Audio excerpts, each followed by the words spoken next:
Hello, everyone. Welcome back to the LesBi podcast with your hosts, Genesis and Mariah. Good morning. Not me hitting the mic. I literally We don't got money like that. We really don't. You break it. We can't say that though, considering we're recording it. I know, but no. You know how that goes. We came from Target. You know what I mean? We went from Target to actually it's here. We went from Target to Best Buy. Yeah, in the box. We keep returning it back and forth. Be like, hey, no, you keep it. No, you keep it. And then let me keep it now. Mm-hmm. Mm-hmm. How are you doing, my love? I'm good. How are you? I'm good. I feel like we have plenty of updates. We've got a lot of updates. Yeah, for today. We have a lot to get through, everyone, so we're just gonna... We're gonna run through it. Okay. Yo, oh God. We want to explain. You guys are gonna find out why that was a bad move. That was a bad move. We're not there yet. We're not there, no. But should we start with a fun update? Sure. We went shopping. We went shopping. And we got a new car. Oh, that. I was like, what did we... You're like, what did we... I was like, what did we get? I'm like, we actually went shopping? It was big shopping. What do you mean you don't remember? We're going to Costco later. I don't understand. We didn't go shopping. No, we went car shopping. We did go. So some of you may or may not know, we had a nice little old 2016 Durango. Big bag Bertha Ann. And you're probably wondering, why is her name so long? Every time she broke down, she got a new name. She's not a new name. And in addition, she was Bertha, then became Big Bertha, then Bertha Ann when I got real upset, and then Big Bag Bertha Ann because she got disrespectful. She got real she's been told 5 times in 1 year. But she good. Every time we spoke to her, we're like, we love you. Please just take us home and please stuff don't do this. Thank you. So I had not recently been in the truck for a while. Because I drive it because I take the kids to school. Yeah, and I take her car to go to work. And recently I got into the passenger seat, got in, and I didn't know she was jerking. She a jerk, I know. She was get careful. I know. She was definitely having a transmission issue, but there was a lot of things going on, which we'll get into. Which why I wasn't disclosed why. It wasn't until I got into the truck. I'm like, why does she feel like this? It's been like this for the whole week. You've just been down, so I didn't want to kick you while you were down. You know. I just didn't want to bring it up because we were having a little bit of a rough time. Yeah. So I was like, listen. And I appreciate you because what does that information want to do for me? Nothing because we can't do anything about it. Yeah. So I was holding it down. Every day I would speak to Bertha. I'd be like, hey, girl. You just got to bring us home. Bring the kids to school. I got to go to work. The distance she was doing today was maybe not even 10 miles a day. Not even 10 miles a day. And she could barely do that. And just for content, shout out to our mechanic. We were just talking about Mr. Mario. Because he a good man. That's a good man. Because he could have ripped this off every single time. Man. Oh, my God. It got to the point that when I would go in for oil changes or go to get gas, he would he would see us coming with the truck and walk the other way. He's like, I don't want to deal with this truck anymore. I'm tired of this fucking white Durango. I was like, no. I was like, wait, no, for real. This time I need an oil change and I need new brakes, pads, all that. I need everything. Okay, cool. Came back and he's like, I did the oil change. I replaced your pads. I did not place your rotors. He's like, you need a new truck. He said, stop bringing this fucking car here. Literally. I was like, damn. He's like, that's how much you need to get a new truck because this is not gonna. You're leaking transmission oil at this point. Yeah. Maybe that's your opinion. Bertha was. He could have 100% ripped us off, and he was like, "Nah." He's a good guy. Shout out to Mario. We're not doing that. Yeah. So we already knew. We knew for a while we needed a new truck. We were just waiting for other things to fall into place to do this, and I thought that it was not that I thought that it was getting better. But this is also probably the biggest in denial of wanting to deal with the truck. Yeah. So. But also, we were doing a lot of research. That's what I was just about to say. We were doing a bunch of research and stuff like that on what car to get, what truck to get, what do we do, what makes sense for us right now also. And then I had a shit ton of negative equity in my truck. So that was also a big thing. Yeah. And we were going back and forth with electric cars as well. Yep. Do we do this? Do we not?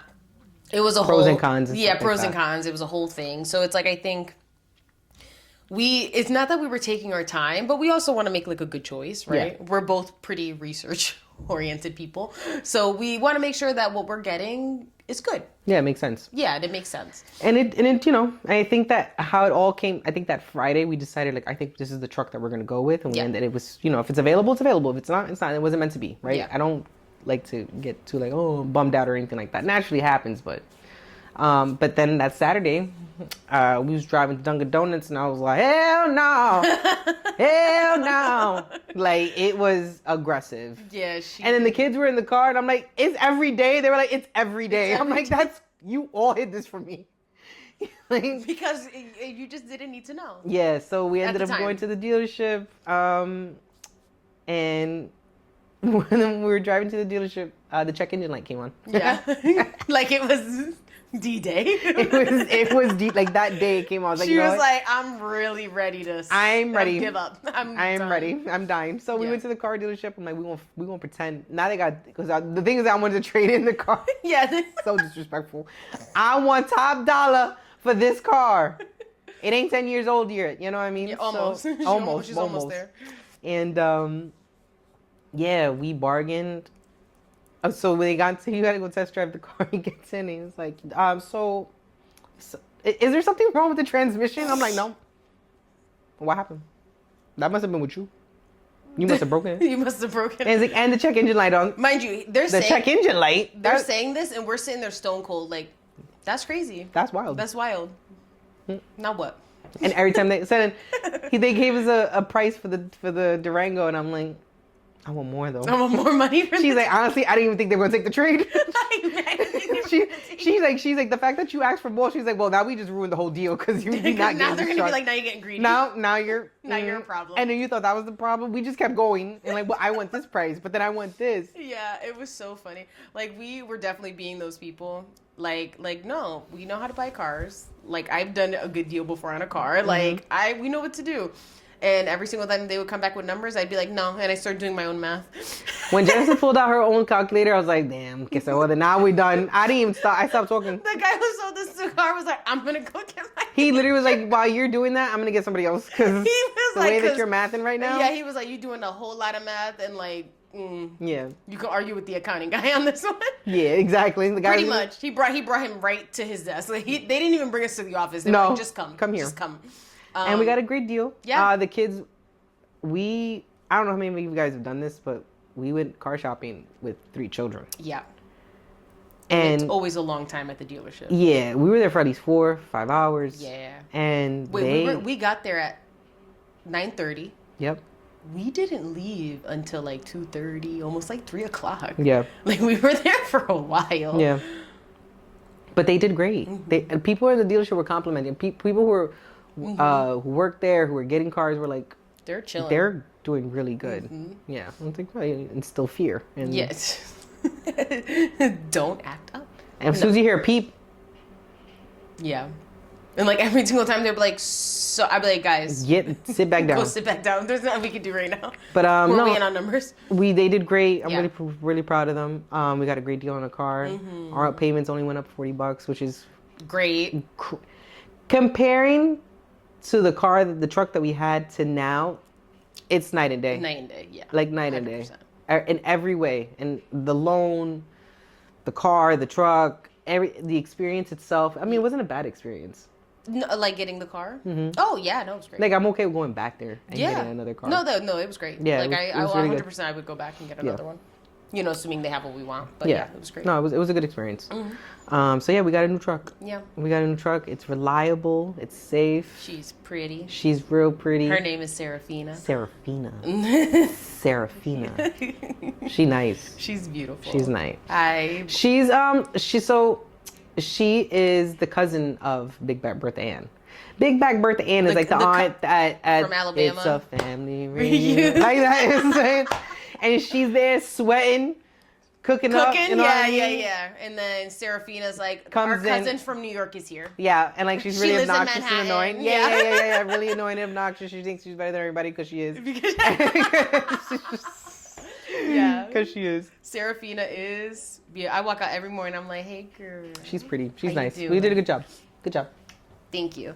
And then it was actually really awesome because at my job, someone had the car and I didn't know. So we've been doing all this research into the car, and then out of nowhere, I go outside, get into big back birthday, and I'm about to turn her on and hope for the best. And then literally, I see them get into the car, and I'm like, I think that's the car I want. So like the next day, I was like, can you tell me about your car? Do you like it? Like, it made me feel a lot more comfortable because I'm like, it's a car brand that we don't really have experience with as much. So I'm like, well, I know like I know what my Mazda's like. You know what I mean? We know what the Durango's like. So it's like, I'm like, well, how do you feel about your car? And like, I think that was really helpful too, knowing that she's reliable. Someone else is using it. It's not like, They spoke nothing of just good things about the car. And I think also made me feel more comfortable because like I'm not familiar with, I know of it, obviously. Right, we know of it, I've never had it. We haven't had one, so. Yeah. And they also have kids, so I was like, what is it like in the back? You know what I mean? Because it has to have a third row. Like, and it was just, I think all the pieces fell into place, you know what I mean? So I was really excited. So now we have Serafina. So Serafina's with us. She's beautiful. She's great. I'm so obsessed with her every time. But should we get into it? Into the nitty gritty? Yeah. Okay. How do we start this? Would you like to? So there's memes or on reels on TikTok. They're like, once you hit 30, like I vividly remember the day that I turned 30 because I rolled out of bed. I'm like, wow, why does my knees hurt? Like all of a sudden your joint pain starts at 30. That's when it starts. Not if you're diabetic though. Mine started at 25. Yep, there's that. So you're like 42. Yep. Okay. So I'm older. You like older women? Here we are. So she's like, I get out of bed 3 weeks ago. Yeah, about 3 weeks ago on a Wednesday. I got out of bed and my left shoulder was killing me. And I was like, damn, I must have slept really wrong. Really, really wrong. And my shoulders were just killing me. Go to work. I had everybody at work trying to give me a massage. They're like, wow, you have this crazy knot. Everyone feels the same knot. They're like, wow, that's pretty aggressive. You should probably go for a massage. I'm like, I should probably go for a massage. Yeah. And we even spoke about that. I was like, I think I'm going to get a massage on Saturday. Because even a doctor was like, you should probably go get a massage. I was trying to massage. Like, I was doing a lot. Yeah, no, you did a lot. Remember, I was like, so sometimes if you've ever done like an actual massage, you can feel when the knot releases because it's like popping bubbles underneath so I'm doing that over and over and over again, like trying, like, and it's getting smaller, but it was like looking at the back of Mariah's shoulders, there was like a hump. That was like on that shoulder that hurt. Like that's how big this knot was. So I was like, geez, it was really causing a problem, this knot. Yes, and then here's the thing: we do it in shower, come out. We were trying. Like, trying to break it down. Mm-hmm. And then Friday came, and all of a sudden my arm was killing me. Like my arm hurt. But now I've also had shoulder surgery twice. I had 2 rotator cuffs on my left. Last one was when I was like 19.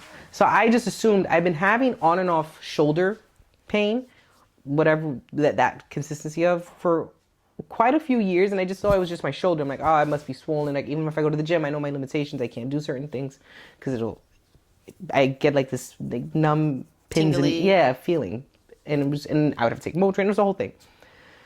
So Friday I go to City MD. I'm like, maybe I just need like a muscle relaxer or something like that, because like everyone's beating this shoulder up, and like I'm telling you, everybody at work's like the same speed. Yeah. And the guy also was like, I think you're just in a really bad spasm. Here's some Flexeril and call it a day. Yeah. And he's like, go get a massage. I was like, yeah, you're right.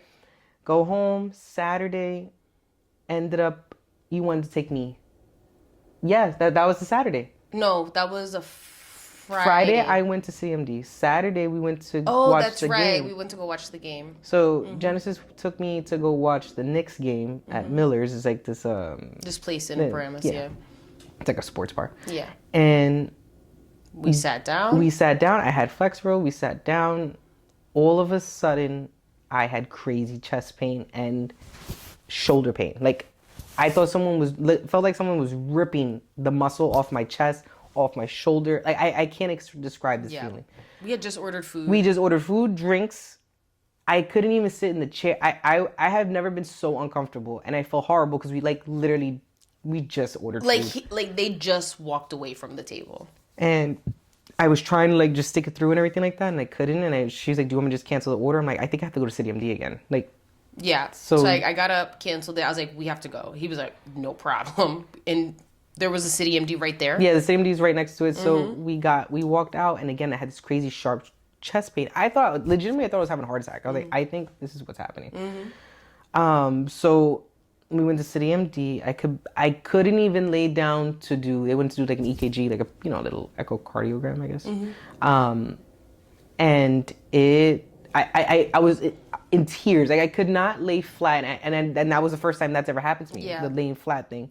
I'm just crying, which is I'm in pain. And the doctor's like, you need to go to the I think you actually got to go to the emergency room. He's like, I think it might be pressing on your, because I was like, my arm feels numb. Yeah. And of course I didn't listen.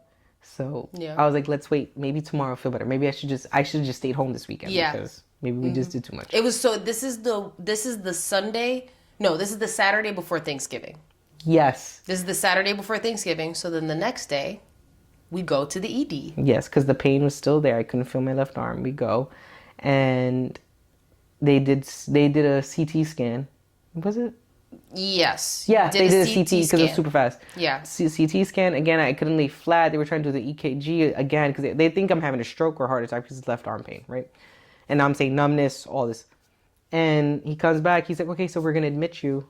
And I'm like, we both look at it.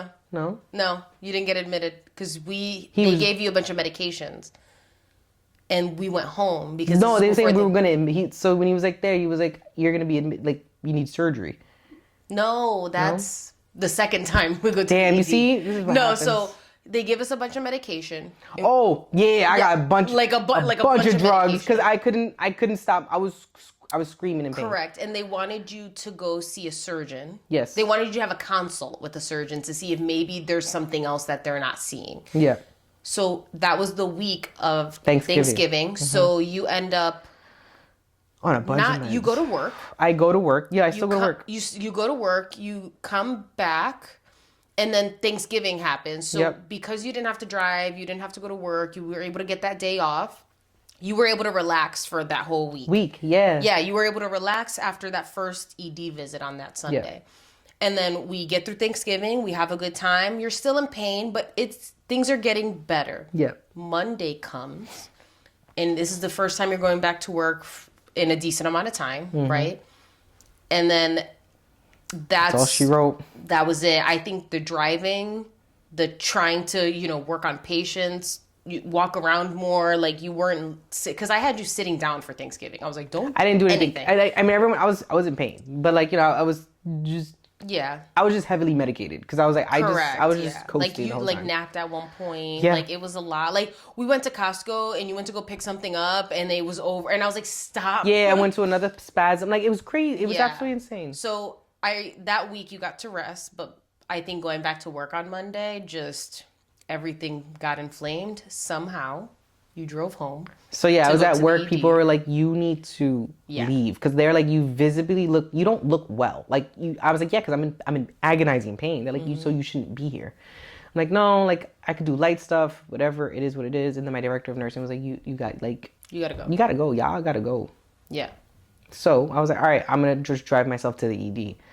And I couldn't feel my left arm again. So like this whole left arm, pins, needles, I could not feel. I don't know how to explain to you. Touching was, I couldn't even feel anything. Yeah. So I drove to the ED. Oh, and you got numbness on your tongue. Oh, that was a new thing. Numbness in my tongue. Weird. So weird. Yeah, and I think that's also part of what made it be like, okay, hold on. Yeah. Something's going on. Yeah. So we ended up going to the ED. I come after work. Yeah, it was super packed. Grateful enough that we were able to get so when I first got to the ED, I had to wait in the waiting area and stuff like that, and then triage and then back. So we went back. I was sitting in a chair, and then I don't know. Everyone at Valley Hospital was phenomenal. Everyone the ED was really good. They were really, really good. So they got me into like the stroke unit, like not stroke unit, but where their stroke area, I should say.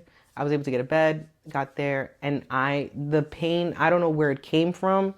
I was in agonizing. I don't know how to describe this, guys. I was in so much pain. Yeah. And for me to go to the emergency room, I have to be dying. Like, no, And I think this is why in healthcare we are the worst patients. Yeah. I literally have to be dying to be going to the ED. And this is the first time I've gone to the ED in a very long time. I think it's a bad habit that nurses have to push it. Or even just people in the medical field.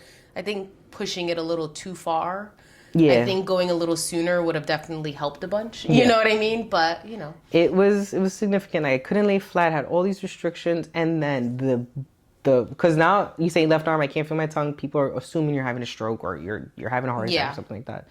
So they sent me for a CT. I could barely get through the CT. I don't think the first CT. No, the first CT. Yeah, I went in, and they couldn't tell if there was something they saw something in my scan in my brain. They didn't know what it was, so they put me for an MRI for my brain.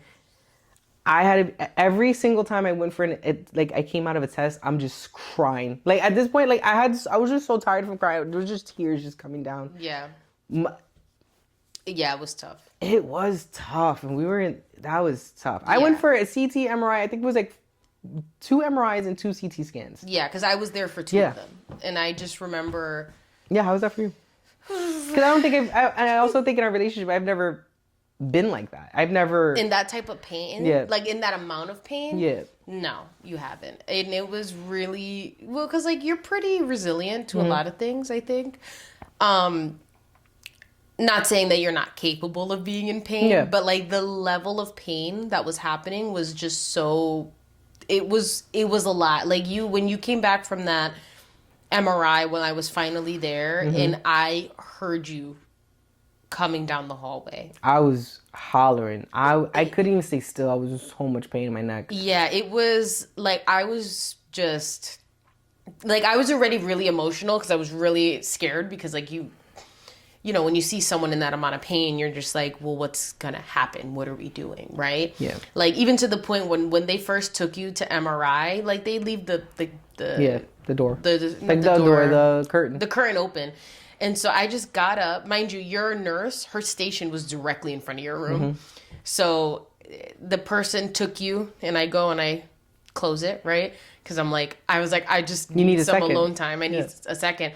And as soon as I did that, she got up, came inside, and she was like, are you okay? And I just started hysterically crying because I was like, I'm not okay. I can't imagine what you're going through, and I also can't do anything about it. Yeah. Which, you know, like I can't be like, oh, I'll give you a Motrin. Oh, let's take a shower. Oh, let me give you a heating. Like, there's nothing I can do. There's whatever is happening right now.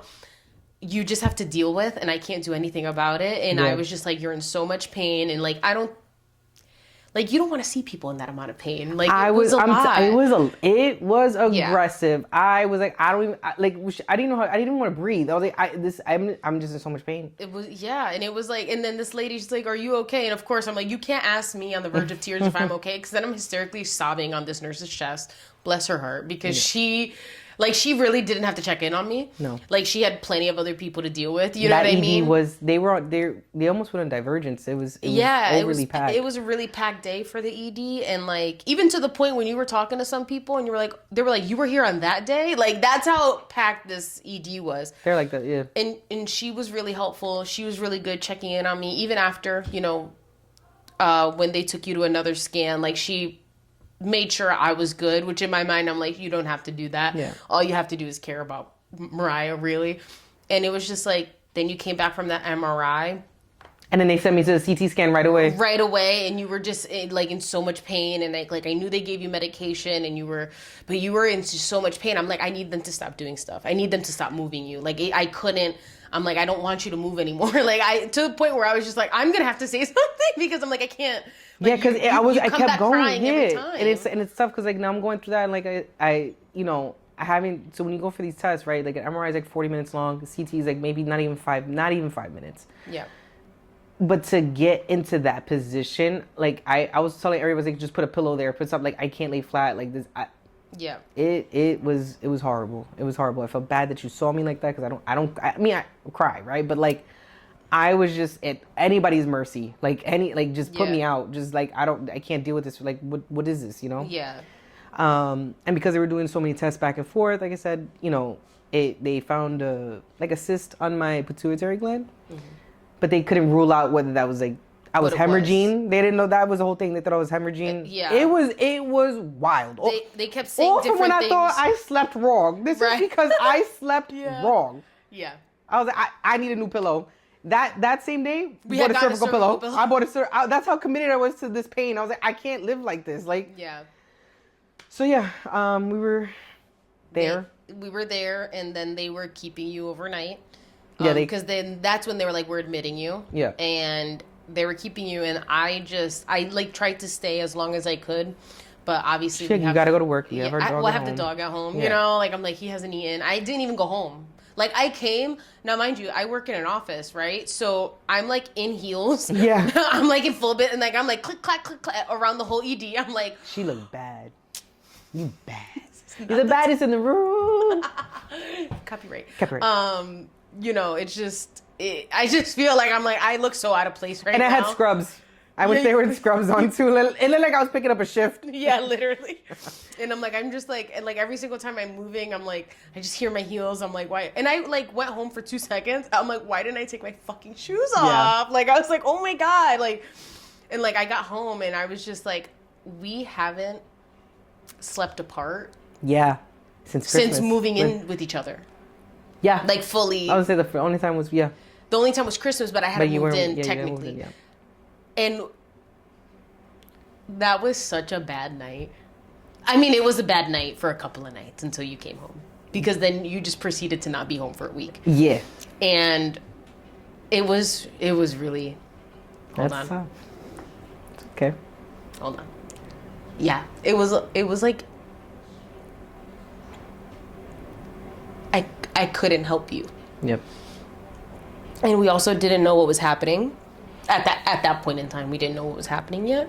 And I was just like... Yeah, we're still in the ED neurosurgery. They didn't come down. Yeah, they hadn't come down. We didn't know anything. So I'm like, she's alone. I'm not there. She's in the ED. I can't sleep there. It's not like a room. Yeah. I'm like, I have to go to work. So I can't even like run to you in the morning. And it was just... it was just scary. It was just kind of like, wow, what am I going to do? Like, what's going to happen? And... Because, we had no idea what was going on. Yeah. We knew that there was something wrong with my neck, and we just didn't know what was wrong, yeah. And, like, the kids were coming back, and... It was a rough... So, I spent 24 hours in the ED because they didn't have a bed for me. So, I ended up next morning at 7 a.m. They were able to get me a bed on neurosurgery. It was a hallway bed for a few hours, which was fine. It was better than just being... I just needed to be on the floor where I needed to be. That's just the goal. So... Like I said, we got up to neurosurgery, and then that's when I met everybody. And we can talk about that after a break.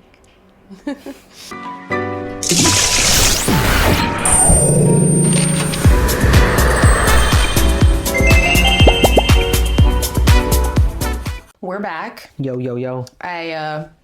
The tears went back inside for now. Let's see how many more. How many, like how much longer I can maintain that. But you left off talking about you got brought upstairs from the ED. Yes, so I was brought up the stairs the next day. So I had been in the ED from like 2 o'clock. And then they transferred me upstairs, I think, at 8 o'clock in the morning the next day. Mm-hmm. Pretty early. They're like, are you okay with the hallway bed? I'm like, it's fine. They're like, we're only going to have you there for like 4 hours. I was like, it's fine. Only like 4 hours? And I'm like, I'm used... Back in my day, you had a hallway bed. You were most likely in that bed in the hallway for 2 or 3 days until you got a room available. So I didn't care. I just needed to be in the floor where I needed to be. So I met everybody. Met the manager, my nurse, and then I ended up meeting the team, the neurosurgery. So first, I don't want to say PCP. He's the hospitalist comes, introduces himself, stuff like that. He's like, so do you know what your plan is? I'm like, I have no idea. They just told me I'm being admitted because I'm having pain, and most likely you guys saw something on the scan. He's like, okay, so someone from neurosurgery will come and speak to you. He's like, but you've got pretty significant spinal stenosis. And I was like, what? And like, my grandma has stenosis, and she looked like Notre Dame, you know what I mean? The Hunchback of Notre Dame? Yes, and I can say that because she's family. So she's also not here with us anymore, but that's fine.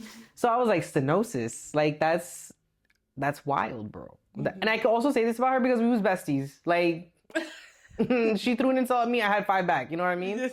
So like, but yeah. So the neurosurgeon came and stuff like that, and really phenomenal. Like I said, everybody at Valley Hospital, from I don't even know, environmental services to the kitchen, to the nurses, to the doctors. From speaking for, and also seeing it from a nurse's point of view, and I didn't ask for any special treatment, anything like that. Whenever they start to speak to me, because I'll like try to explain things in layman terms, and I'm like, I'm a nurse. You just tell me, just say it. You know, yeah. Oh, okay, well this helps. That was one of the times I would disclose it. I just feel like I'm just helping the provider out. Like, so you see this part is just... Yeah, they're trying to make connections. He's like, so your neck is horrible. Like, you've got the spine of like a 7-year-old right now. So yeah, so he showed my MRI. MRI showed that I had C4, C5, C6, or C3, C4, C5, C6. Cervical stenosis, pretty significant. And that's what... So stenosis is when the vertebrae start to collapse and they collapse inward. Or at least for my situation, they were collapsing inward, and it was on my spinal cord. Yeah. So exactly what I was saying, the exact pain. I was like having this left shoulder pain. I feel like my muscles were being ripped apart, numbness, tingling. I had like, they were doing like the sensation test, so they get like a pin, right? So to inflict pain. You feel it? Yeah. You close your eyes. And he's like, do you feel it here? And I'm like, no. And I was like, wow, I have like no sensation. Like, this is absolutely insane. So they scheduled me for an ACDF surgery, which is anterior cervical discectomy and fusion. And that was the thing. So the plan was we weren't going to do a fusion. Yeah. Because just replace the discs. They replaced 3 of my discs. He said I may not have to do the fusion just because it does limit your mobility in terms of moving your neck and stuff like that, and as you get older. So I was really excited about that, not to be able to do the fusion. It was just he didn't have any bookings until Friday, so I had to wait till Friday. He's like, well, you're going to be admitted because you're just in pain, and for neuro checks and stuff like that. So finally got a bed, got a private room, which I think all the rooms are pretty private there. Yeah. Beautiful room. Like I said, for the experience, for such so much uncertainty behind something, the overall experience definitely changed. They were really comforting. Yeah. Yeah. So every day just kept getting worse and worse and worse. The pain just kept getting worse. I couldn't feel. I couldn't move anything. I kept dropping things and stuff like that. And then they set me down for another X-ray. They wanted me to look up and down during this, which I can't even. At that point I couldn't look up, or like have your chin hit your chest without just radiating pain. And the day before surgery, he did that, and then he had to come back into my room and tell me because I have kyphosis cervically, he could replace the 3 discs, but he could replace it, but it's still going to be inward. So he had to put 2 plates. The fusion part. Yeah. Yeah. So he had to fuse my neck, which was disheartening because like that's just a longer recovery, and your limitations are there. Like it's I think with time it'll be better, but just right now it's not. It is what it is. But I couldn't feel. Then surgery, Friday. Well, let's talk about the middle part of why you're at the hospital. Oh, wait, I totally forgot. So while this is all happening, it truly takes a village. Yes. So obviously my mom knew. I was like, hey, I'm in the hospital. You know, I need to have surgery and stuff like that. What do you need help with? The girls didn't have school. They had half days on Wednesday and Thursday. Yeah. The kids were coming back to us that Wednesday. Yeah. And I was still in the hospital. So they came back to us. Clearly, Genesis has to go to work. I am who's going to watch the kids. The kids, yeah. So they were dropped off on Wednesday. My mom pulled through. My mom came from Wednesday to Friday? Wednesday to Friday. Yeah, Friday morning.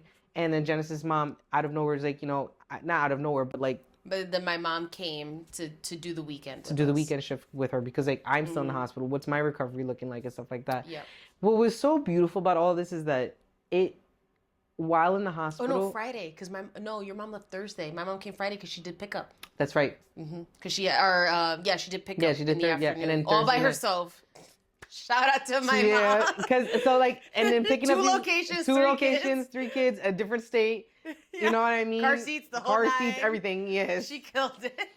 Yeah, no, and I think this was super eye-opening for me because it was like I was at the hospital there. I didn't have to think about. Genesis gave me the opportunity, not even that gave me the opportunity, I was just able to focus on myself throughout that whole hospital stay. I didn't have to worry about the kids, between our parents coming in, you friends and family that were offering to come help and stuff like that. Yeah. The amount of outpour, or the amount of people pouring into us. Yeah. I can't even talk about it. It's just I am super grateful. Yeah. When I left work early, I'm not, so it's crazy. I'm private, but yet here we are on a podcast. Yeah. I don't like the attention of boo-hoo me, I'm sick, boo-hoo me, I am this, boo-hoo me. I don't like that. So when I left Monday work, there were maybe just 2 or 3 people that knew the severity of how bad my neck was, that I told us like, hey, my coworkers were like, you need to leave. So, I just didn't show up. I mean, my managers already knew that I wasn't gonna come. But like everybody else didn't know. They didn't know. They just knew I had really. They just knew Mariah's neck was hurting her because everybody was giving me a massage the week before, right? Yeah.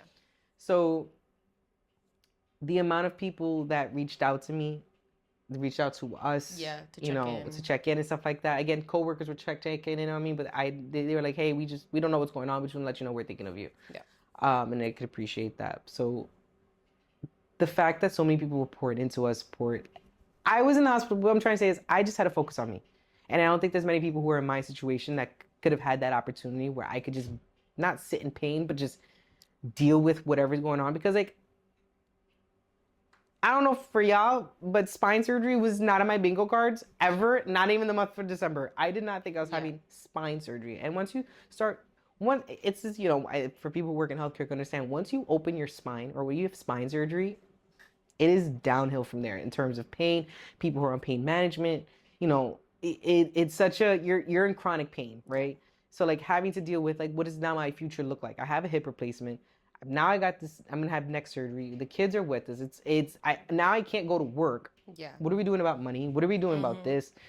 Christmas is right around the corner. Like, what I mean? Like our first time in the apartment. And like now this is like to get to try to maintain some level of sanity? Not just sanity, like not even to go into a deep depression. Oh, yeah. Like keep your head above water. Yeah. And like try to, and to be there for everybody else and stuff like that. I was fortunate enough, you guys allowed me to just focus on me and just focus on trying to heal and get ready for surgery. Which was the goal, because it was a lot. Our moms pulled through. They really did. And we didn't have to ask. Yeah. Like it wasn't even like, I'm having surgery. Mom's like, I'll be there Wednesday, Thursday. What else do you need? I'll be there for the whole weekend. I'm like, no, I think Genesis' mom's coming over. Yeah. Perfect. Like everyone was doing a shift. Yeah. And it's something that I'm extremely grateful for because, like I said, not many people are in my situation or in my boat that could deal with that or have a setup the way that we did. So I appreciate you because you held it down. Because the thing is that Genesis was going to work, running to come see me. Yeah. Spend some time with me. Go back home, deal with the kids, everything like that. Yeah. And it was nonstop. And it was just literally, it just changed like that. Yeah. So and dealing with your own emotions behind it and also seeing me, every time you saw me in the hospital, I was in pain. I was just always in pain. Yeah. Don't ask me how I'm doing. I'm in pain. It hurts. And you just like, it's not even like pain that I'm sitting there. Like, it's just like, you don't even know what to do with yourself. You can't sit still. Yeah. Like it was so much. Like I just remember like I would get home and your mom would literally be like, I did this, the kids are this, blah, blah, blah. I would say goodbye to the kids, like drop all my stuff and run to the hospital. And then like, and the same thing when my mom was there, like this and this and this had happened. Everybody's good. I would say good night because I wasn't going to be there for bedtime. Yeah. And then I would run to the hospital. So it was just like they allowed me to have time to spend with you. Cause I know I'm like, you're alone all day long. Like in this job, like, I'm like, I can't just leave and take off all this time. And we also need someone with income coming in. And it's like, we need the income. Like, I was like I'm grateful that my job really worked with me. They really worked with you. Yeah. Like, all things considered, it was a lot. Like probably some of my friends are really shocked to hear that you had surgery. Because I was just like, I have to work. I need to work on the house. I couldn't even reach out to people. Like I didn't really say anything until after the fact. And I feel like I still haven't even told people because I'm still trying to likewise come off of that. Like I was like, I can't, like I would get home. That was traumatizing. And do stuff. You know, I was just, it was. Yeah, no, but it was in a way where I'm like, it's like, I'm so glad that we were able to do that. And like, I was able to help in that way because at the end of the day, like you're my teammate. Mm-hmm. Like we need you back. You know, I'm like the more stress you have, it's gonna just limit your ability to heal. And like, no, for sure. And you kept it. And that was, I think that's been the token because I had surgery 2 years ago. I had my hip replacement, and it's not to compare, but this was such an emergent situation where my hip was planned months in advance, right? But this was just this. I have never been admitted to the hospital. This was the first time I've ever been admitted. I've never spent the night. I mean, the ED, sure, like when I was younger, but I've never had to stay in the hospital. So yeah, it was stressful. And then the day of surgery and stuff like that. And like now, like, you know, I'm trying to talk myself off this, like, all right, we're doing this. That's it. It's done. Stuff like that. Oh my God, funny story. People who work in healthcare who then are admitted to the hospital, we become obsessed with our bowels. I have to. Okay. She don't want me to. You have to. And y'all know what I mean. For those of you who work in healthcare, understand when you get to the hospital, and all of a sudden you got it. Like, I'm having surgery tomorrow. I need a colonic right now. So the day before, sir, I took everything. And then Melanie and Jen came to come see us. Mm-hmm. And I was like, hey, bring magnesium citrate with you because I want to take a shit. The amount of things you put inside of you. Yo, and it goes right at pause. Damn. That's tomorrow's episode, bro. Like, that's wild. Crazy. That's for later. You don't seem that upset. So the nurse taking care of me, bless her soul, because I made her work the day before I made her. She earned that check. She earned that check. Oh my gosh, she was so nice. She was so sweet. I was apologizing. Every time she came to the room, I was like, I'm sorry. She's like, stop saying sorry. I was like, no, I'm sorry because I've been so in pain. I was like, yeah, you were just crying. I was just crying. I'm like, I'm so sorry. I promise. I'm not like this. I promise you I'm not like this. I've cried enough for 3 years. Like, I'm solid. Back to my bowels. I wanted to poop. I was like, I need to poop before surgery. I'm not doing this. I gave myself a bowel prep. Like, I at one point was like, all right, beasts. For those of you who don't know, a bowel prep is what you do before you get like a colonoscopy. A colonoscopy. That prep, that's the amount of stuff that was taken. I took that much. Like it was just at this point, like I definitely was like, I'm skinny. Like I lost like 19 pounds. I'm you know, they weigh you before surgery. I'm like, Nani, I want to weigh me now. Oh, that's crazy. That's crazy. Because I guarantee you I lost my weight. And for those who I did end up clearing myself. So I didn't, because that's the worst. Because like I was on pain meds, so that already constipates you. Surgery is gonna constipate you. I'm trying to just let it all go. Yeah. And I did, and it did. Flowed out. It flowed. Yeah. I couldn't tell if I was peeing or not anymore at that point. I was like, I don't even know why I'm sitting here. Wait, like, can I say something? Yeah. I got to clean you. Yeah. We are one. We are one because I can't turn my neck, and she was. Yeah, we're there. We're there. We didn't have to wait to be old and in diapers. No. So you get to talk about poop. I get to talk about cleaning. Yeah, we'll get to that. So then I had surgery Friday. Mm-hmm. They bumped me up because now it's a fusion, so it was gonna be a bit of a longer case. Go to PACU. That's exactly where where I work. And yeah, and it just all set in and stuff like that. I'm like, all right. And I'm walking. I don't know how to explain it. It's such like, all right, well, now someone's touching your spine. Like, this is it. Yeah. I woke up, bless that woman's soul. So for those of you who, or after you have surgery and you want to go use the bathroom or something like that, it's a process. It's a process because if you just came out of surgery, I'm not getting out of bed for at least 10, 15 minutes because you're not anesthesia. There, right? It's the anesthesia, you're a fall risk and everything like that. I had to pee. And if you all know, I can't pee in a bedpan. This doesn't work. I've tried when I had my hip and everything. It just doesn't work. I have to get up. I had like one eye open and I'm looking at this nurse and I'm like, please take me to the bathroom. She's like, it's too far away. I'm like, she's like, I can bring you a commode. I'm like, yes, please bring a commode. I need to pee. And I wasn't out of surgery for at least 5 minutes. And she got me out of bed. And I know I was like, thank you, Ate, so much because like, bless her soul, she cleaned me. I just felt so taken care of. Like, and I kept apologizing. Like, I'm so sorry. She's like, keep your eyes open. I'm like, I know. Hold on. I know. I'm trying my best. Because you're not supposed to be on this toilet right now. No. And then right after that, I went upstairs to the room. So this is where I come in.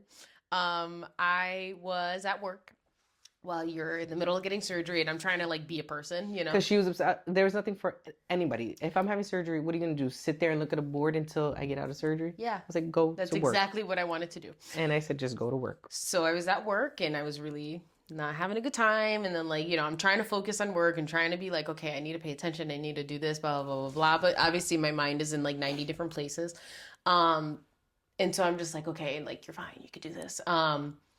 And then, like, of course, people are coming to check in on me because at work they knew that, you know, that you were having surgery.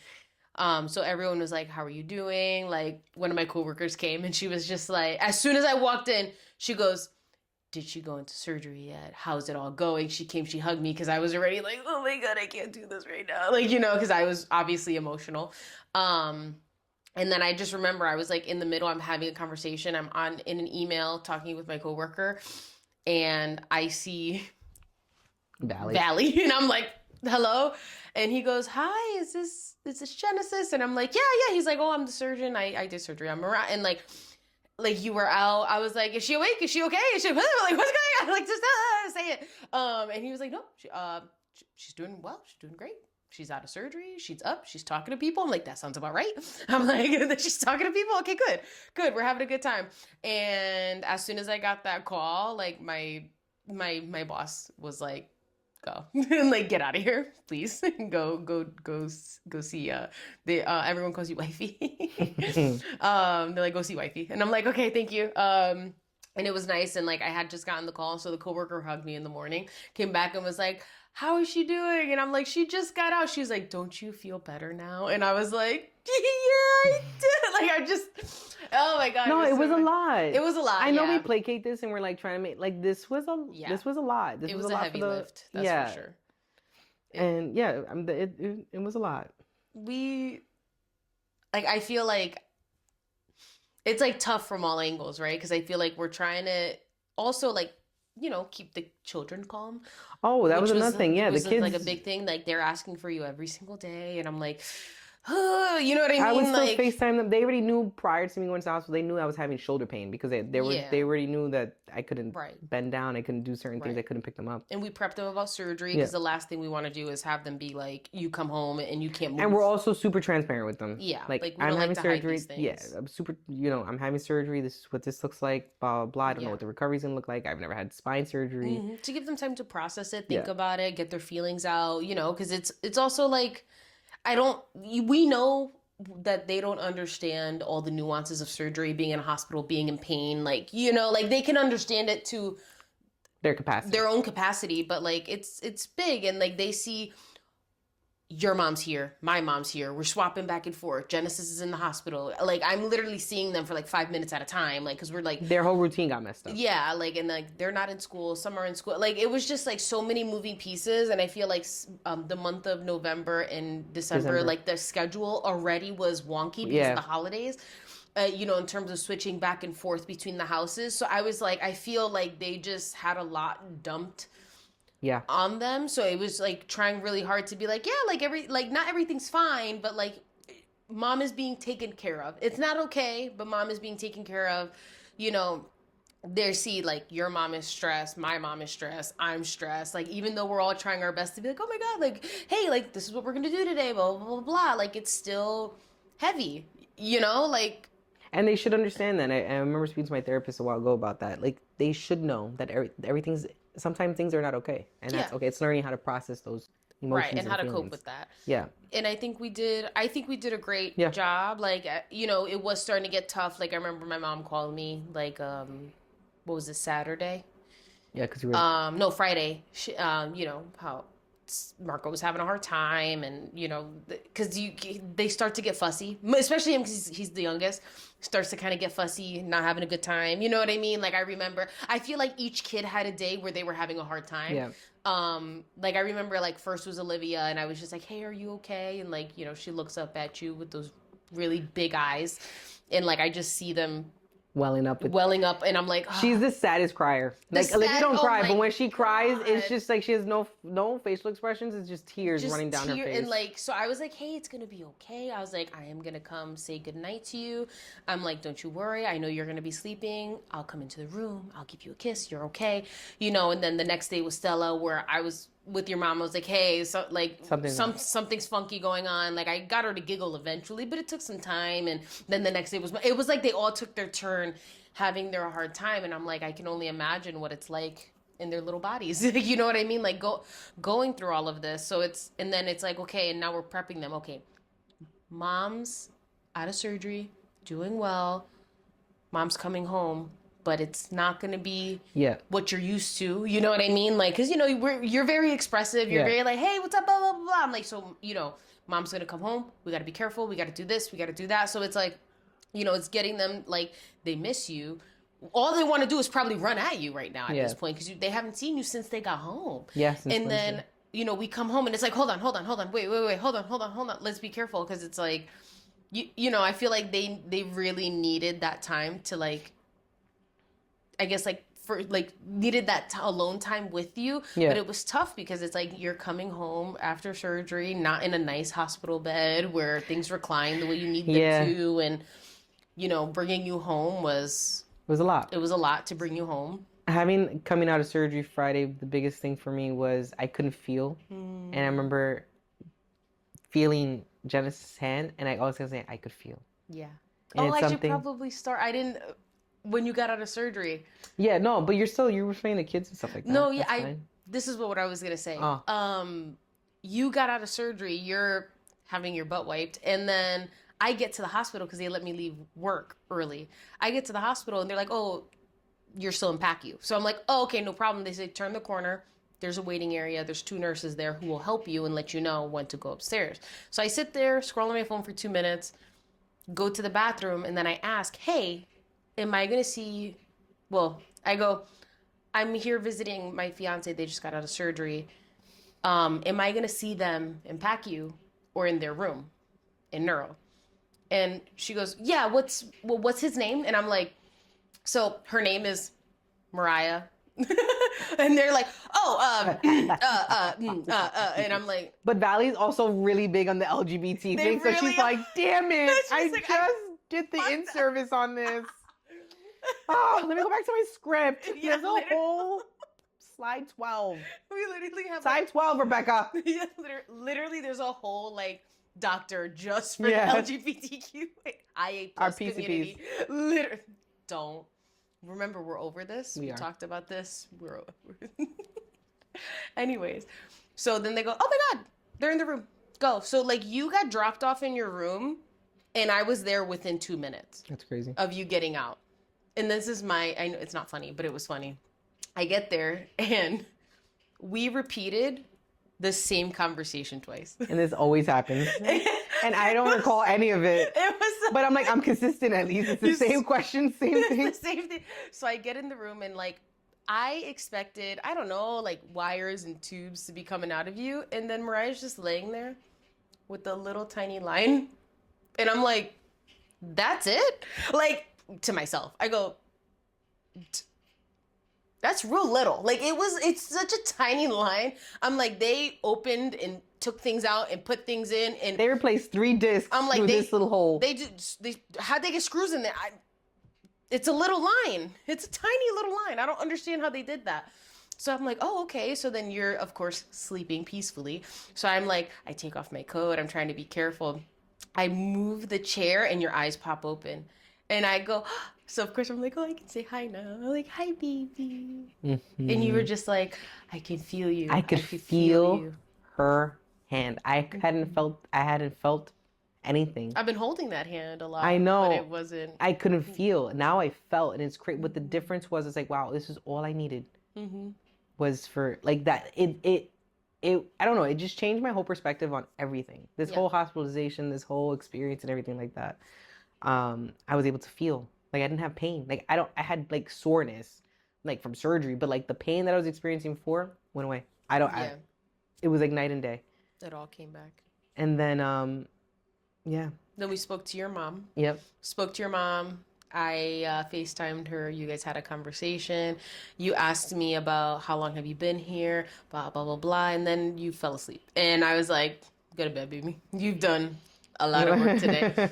And then, like an hour and a half later, Mariah wakes up and goes, I can feel you. I can feel you. And I'm like, wow, this is oddly familiar. And I'm like, yeah, baby, blah, blah, blah, blah. And then you're like, did you call my mom? And I'm like, yeah, I did. Yeah. And then you're asking me a question. And I'm like, wow, we are rerunning this conversation again.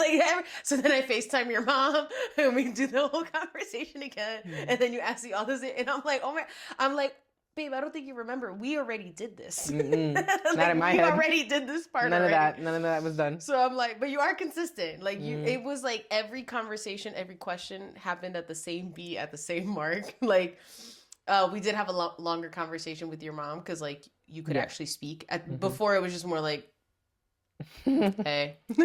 I just wanted to see that I was alive. Yeah, I know she must have been stressing.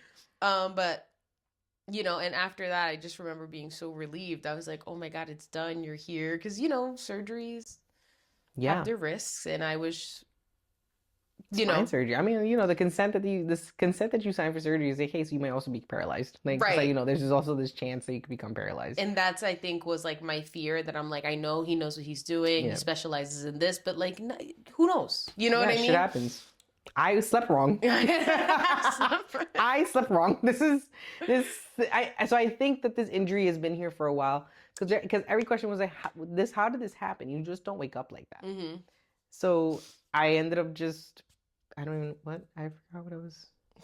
Wow. That's you know what? How about this? We'll talk about it after the break. You're smart.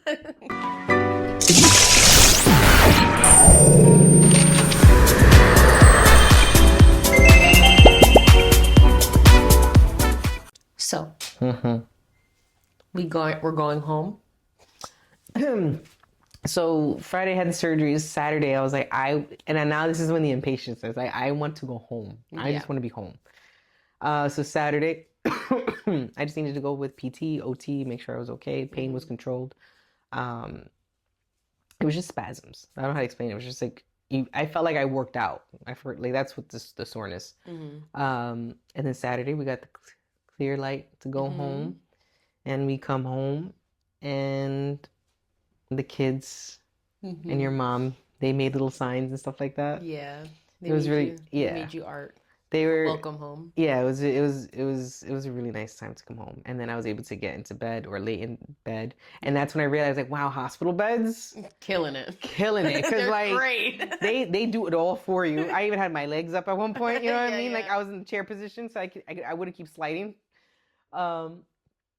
And the kids, you could tell the kids they all had like, it was nice to be able to reconnect. We got into bed. We put them all in the bed. I was like, everybody. Because they all needed. You could tell they all needed me in their own little way, right? Because their love languages are all very different. Mm-hmm. So it was nice to be able just to reconnect with them and just hold them, feel them, right? Because I have a greater appreciation of how just to be able to touch. Yeah. And yeah, it was good, and that's when the real work came in because your mom ended up going home on Sunday, and the kids had to go to school. So I can't do anything. I need to stay straight. I can't do anything. No lifting, nothing for 2 weeks. Yeah. And you still rocked it. You still did it. So I feel like you've just been on go. And I am extremely grateful to have done this with you. Not monetarily, but like I know what you mean. Like showering, couldn't shower myself. Using the bathroom and everything like that. It was a tough full-time caretaker. Yeah. But it's what our family needs right now. Again, even in the hospital, even coming home, I have just only needed to focus on me. You've taken everything away. She has my tea set up for me. She makes my oatmeal in the morning. Oh, because I was on a puree diet. Yeah, soft diet. I was on a soft diet. Puree. So like, it's the same. It felt like the same thing. a soft diet because I had swallowing was really hard. Yeah, you had to. Yeah. They're like, you need to be on a soft diet. You have to like figure out how to use your that. nerves again, basically. It was wild. Yeah. I was like, this is crazy. Made my oatmeal, my coffee, everything. I left my like lunch, the cups out, everything was within my reach. I didn't have to look up. I didn't have to look. Yeah, no reaching for anything. Like I even like pulled out the water container. Yeah. Like so if you needed to get water, you just have to push the thing down. You had like a lifting restriction. Well, you still do. I just wanted to make sure that everything was ready there because I still had to go to work and, you know, you had to be home. And like, I just... Yeah, you did drop off, pick up, lunch. You did girls' lunches, dinner. You did FedEx every single night. Until you could start driving again. Yeah. Because you still got some time. So, yeah. But I know once all is said and done, once the new year comes, by Thanksgiving. Diablo. I would hope by Thanksgiving. At that point, get me a scooter. By Valentine's Day, we should be good. Yeah, I think by Valentine's Day, I should be, you know, because I'm going to start physical therapy. They're recommending 3 times a week for this neck. It's crazy, bro. Yeah. But listen, we got to do what we got to do. We got to get you back working, turning your head as, you know, within reason, you know, and get you back in the game, baby. I appreciate you. And to start all over again. And with that we're about that talking about top surgery. Yeah. That's this was a prep. This was a good prep. This is literally like as soon as you're done healing, you're like, so now I have to go to my pre-op appointment. Yeah, literally in February. Run this back. Literally February 13th is my pre-op appointment. I know. So it's like, well, let's see how this goes. Yeah. But listen, now you know how I am with taking care of someone, and for real, you cannot move. Like you need to sit down. Yeah, so I feel like that's gonna be not painful. I don't know. I think it's just more moving, more muscles that are gonna be touched in a way. Like this was major surgery in comparison to top surgery. Yeah, this is more. But the incision of top surgery is a much wider surface area that I think it's gonna feel like this. You mean like me not getting shanked in the neck? Yeah. That's I can't wait for you when people ask. I went to jail. This is my new thing. I got stabbed. And this whole time I was like, wow, you already want. Now I'm in this tattoo thing right now. I was like, I can absolutely get a neck tattoo. For what? You already staring at me. You really want to know the story behind this. Why not throw a rose behind it? You know what I mean? Like, not a rose. Can't be that basic. All the wings are not? That's wild. That's wild. You said it. I didn't say anything. I want to get. So when I say neck tattoo, here, mom, because I already can see this. I'm talking about the back of my. Hey, mom. So let me show you. This is how I tell you. This is how we tell our parents everything now. Yeah. The back of my neck, I went to get little wings. You know, like typical, like Justin Bieber, all that. We just saw it at the deli this morning. Like, I'm trying to get that trademark on the back of my neck. And I remember I went to but how do you want the wings? Oh yeah. I was like, I need to see what you're thinking about. Yeah. I just need to be sure. Yeah. Like what are we doing? But yeah, no. Thank you though. In all seriousness, thank you. Because this has been an eye-opening experience. I look at life very differently. Life is so short. Yeah. I went from thinking I slept wrong, this being an injury we believe this happened because when I fell down a flight of stairs and when I had hurt my hip in 2020, I cleared all 13 steps, but my back and my neck hurt me, obviously, because I fell down a flight of stairs. Yeah. I thought my hip was the only issue, but it seems as if this is what this was. Your body could only focus on one major injury at a time. Yeah, so it was like, you know what? It's my turn. It was like, maybe. But I feel like that chapter is closed. Yeah, it is. I think that everything with that fall has been closed, and I'm grateful. I'm appreciative. It's made me look at life very, very differently. Life's very short. And I could appreciate the outlook. Life is really short. Yeah. Like I was in agonizing pain and still went to work. Like I'm telling you, everyone at work, I could be going through anything. You usually can't tell with my face or any facial expressions today because I come to work. That's it. Anything outside in the out world has nothing to do with what I have to do with for a living. But I was visibly upset. I wasn't. Because it was too much. Yeah. And I think that's something that you and all other nurses should work on. Go to the doctors early. Yeah. Stop with the I don't want to go to the ED, blah, blah, blah, blah. Like, take your health seriously in the way you take every patient's health seriously when you go to work. Yeah. No, practice what you preach. Mm-hmm. It's changed my outlook. For everyone that's reached out, to everyone at my job, thank you so much for the amount of love that I received was so overwhelming. I've never felt with those. I mean, I had my hip done and people reached out to me and stuff like that, but like because of the statue of how quick this happened, like everyone, people, not that you see people's true colors come out, but people, the outpour we were getting was just it really shows you who's in your corner, who's on your team. I feel like everyone who we told, obviously if we didn't get a chance to tell you, obviously you couldn't say anything, but for those people who we did tell, who knew about it and how everyone reached out, and I've had a lot of people being like, "Are you okay?" And which that's another thing. I'm like, you don't have to ask me if I'm okay. Mariah literally, her spine got exposed to oxygen. Like, it did. You know what I mean? It's so light. It's so light. Like she's not supposed to be like out in the world. So I'm like, you don't have to reach out to me, but I do appreciate people taking the time to consider like, hey, Genesis might be having a bad time right now. Yeah. Like I can really appreciate it. And I feel like the caretakers are always the last ones to, how are you doing and stuff like that. But yeah, everyone that reached out, everyone that's texted me, everyone that sent flowers or gift cards and stuff like that, thank you so much from both of us. It was very helpful. It was extremely helpful. I wasn't expecting anything. At your old job, everyone from people from my agency gig. The agency, they even reached out. You know what I mean? I didn't even tell them. It's just fun.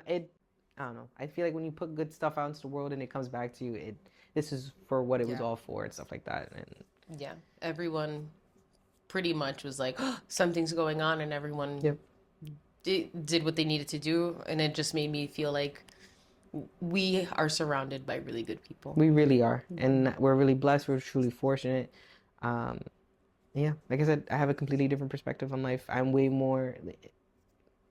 There's more to life than what we do on a daily basis. 100%. And this is, I don't know. This was good. This was good. And you're feeling better. And I'm feeling like better enough to record. Better enough to record, because we were supposed to record, and here we are. I was supposed to get a haircut. Here we are. Like, I'm woofing right now. No, you look great, baby. All right, everyone. It's been real. It's been real. Goodbye.